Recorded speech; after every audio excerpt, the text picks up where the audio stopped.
दुसरा अत्यंत महत्त्वाचा प्रश्न आहे, रवींद्र वायकर यांच्या घरी ईडीची धाड पडली आहे. त्या ठिकाणी महिलांनी त्यांच्या कार्यकर्त्यांनी आक्रोश केलेला आहे. घराबाहेर निदर्शनं केली जातात. सरकारविरोधात घोषणाबाजी होते, केंद्र सरकारविरोधात घोषणाबाजी होते. त्यासोबतच राजन विचारे आहेत, त्यांच्या घरी पण IT इन्कम टॅक्सची धाड पडलेली आहे. त्यामुळे दबाव तंत्राचा कुठेतरी वापर होतोय. शरद पवार म्हणतात की दिल्लीतील सरकार बदलणार नाही तोपर्यंत या सगळे धाडसत्र थांबणार नाही. कसं पाहता याकडे? बघा, राजन विचाराकडे आयकर खात्याचा छापा पडलेला आहे, वायकरांकडे ईडीची छापा पडलेली आहेत.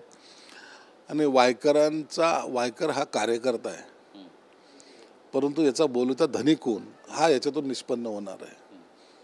मग मी आताच बोललो की हा छोटा मासा आहे. इतकं मोठं साम्राज्य हे कुणाच्या आशीर्वादाने उभारलं गेलं, कोण कोण त्याच्यात आहे त्यांची ती लिंक जी आहे तिथपर्यंत जाणार आहे. वायकरच्या एकट्याच्या घरी ईडीचा छापा पडला आहे का? 7 लोकांच्याकडे छापे पडलेत.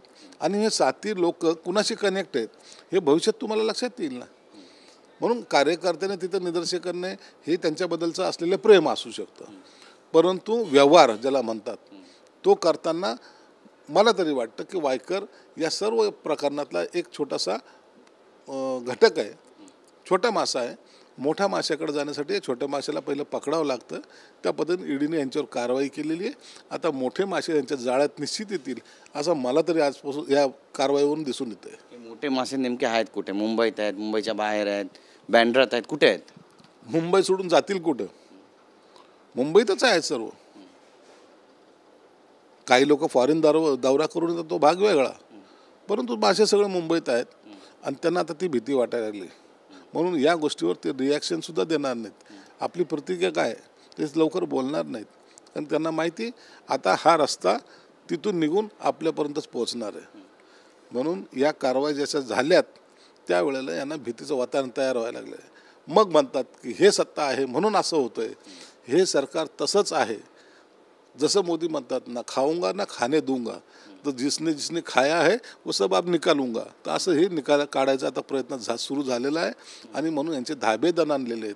उद्या जनतेसमोर जाऊन काय बोलणार आहे आम्ही किती खाल्लं, जेव्हा हे जनतेसमोर येईल ना त्या टायमाला यांच्या नीतिमत्ता, यांचं जे विचाराचं अधिष्ठान ज्याला म्हणतात, यांची प्रामाणिकता हे सर्व उघडकीस येणारच. लोकसभा निवडणुकीपूर्वी कोण कोण तुरुंगात असेल असं तुम्हाला वाटतं?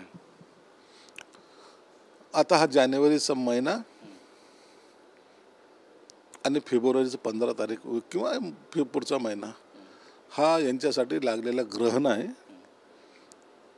अनेक दिवसापासून चाललेल्या कारवाईचा आता शेवट व्हायला आलेला आहे.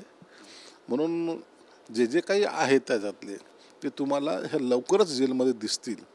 आणि त्याच्यातले अनेक नावं तुम्हालाही माहिती मलाही माहिती, परंतु जोपर्यंत ईडीची कारवाई होत नाही आपण त्याच्यावर भाष्य करणे योग्य नाही.